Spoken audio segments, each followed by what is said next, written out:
always hated me, and yet here we are.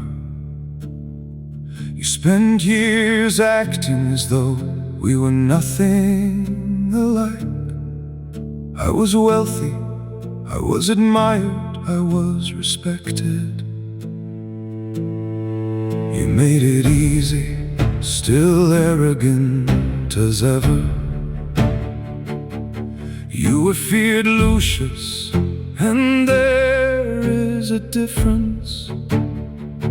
Though perhaps not in the world you always projected. Tell me, what were you taught as a child? That usefulness creates value? I was taught blood creates value, and neither lesson was love.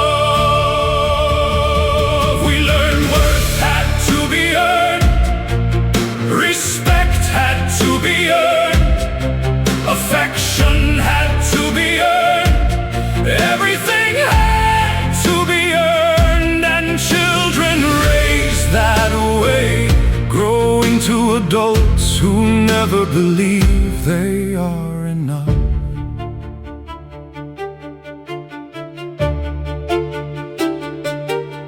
I thought intelligence would save me, but it didn't. My father taught fear and he valued power.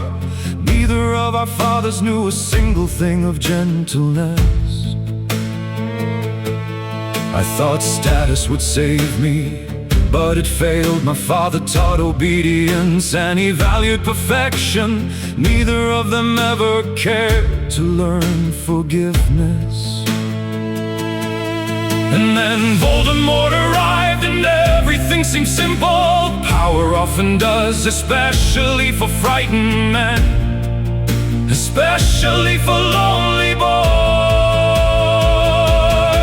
He offered certainty, he offered purpose, he offered belonging, and people mistake those things for wisdom more often than they should. Do you know what I feared most? Not failing the Dark Lord, but failing Draco. I thought pressure created strength, but it created frightened children.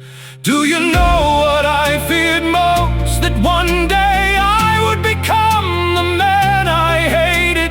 Children hiding panic behind arrogance, desperate for approval.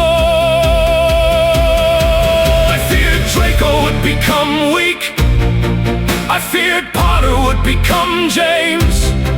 So we punished them for things they had not done. That realization hurts,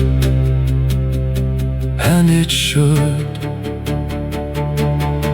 We mistook fear for guidance, control for protection, distance for discipline, silence for strength, and the children paid for wounds we never healed ourselves. We called it preparation, we called it responsibility, but fear wears many disguises, and some look remarkably like love.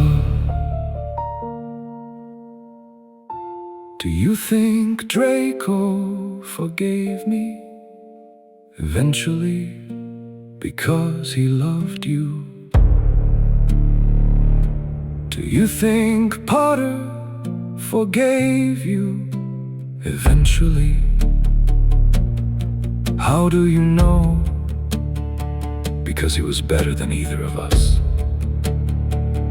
That is irritating, exceptionally, and yet comforting. Perhaps that is how healing begins, not with absolution, but with finally seeing what we became.